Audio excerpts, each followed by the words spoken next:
For this invention, the path to success has been bumpy and rocky, and that's the whole idea. The all-terrain vehicle was developed for off-road driving back in the 1970s. The first machines were three-wheelers, and then the safer four-wheelers came along, improving on a concept that was truly trailblazing.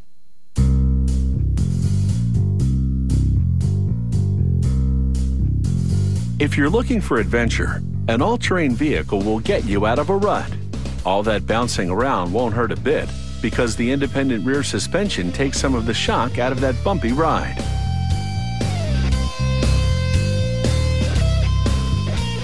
To make an all-terrain vehicle, they clamp pieces of the steel framework to a work table. The table flips and lands in a precise position for welding robots to go to work. These computerized robots do all the big welds. Humans take over for the more intricate work.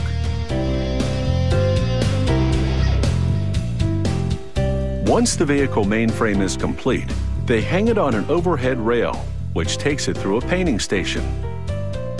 When the paint is dry, they lock it onto rails that will move it down the assembly line. They tie the radiator to it with hose. It will be attached more securely later. The steering axle for the front wheels goes in next. At the next station, they bolt the steel handlebars to the front of the vehicle. They hoist a 300cc engine into the chassis. It's suitable for beginners or smaller riders.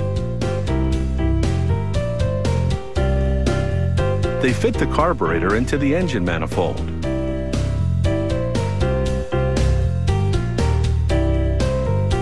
Moving down the line, they install the suspension system for the front wheels and run the brake lines to the brake discs. They brace the suspension with a steel bracket. The extra support will come in handy when this ATV is on rough terrain. They push the outer exhaust pipe onto one that extends from the engine and hook them together with springs. They then slide the front and rear clutches onto grooved shafts and connect them with a rubber belt to transmit power from the engine to the transmission. The radiator has been permanently mounted to the chassis, and they bolt the coolant tank to the framework above it. The 4.5-gallon fuel tank goes between the handlebars and seat. They insert the air filter box in an opening behind the tank. This much bigger lid goes on the storage box in the front. And after a little trademark artwork, they push the instrumentation panel into place between the handlebars. Footwells made of rigid plastic flank each side of the ATV.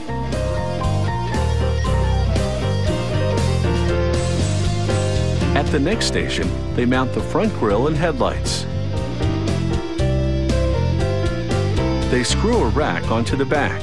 It can be used to tie down anything from camping gear to game. Workers then press a comfy vinyl seat onto the center of the vehicle, snapping it into place. Now, this all-terrain vehicle is ready for its wheels. The back ones are larger to provide that cushioning effect over the bumps, while the smaller wheels in the front provide traction and maneuverability. They apply reflector decals to the sides and back so the ATV can be seen more easily when daylight dims. The tank has been fueled, and this ATV is ready to take a ride on the drum tester. The operator parks the wheels on a set of drums. He activates the computer, and those drums are ready to roll. The gate closes and the ATV rides on the spinning drums, reaching high speeds without actually moving. It's the perfect opportunity to test the gears, brakes, and exhaust system. The operator then gives the brakes a workout, because good brakes are critical in backwoods conditions, and it passes. From the three-wheel machine of the 70s to the flashy four-wheeler of today, the ATV continues to be popular off the beaten track.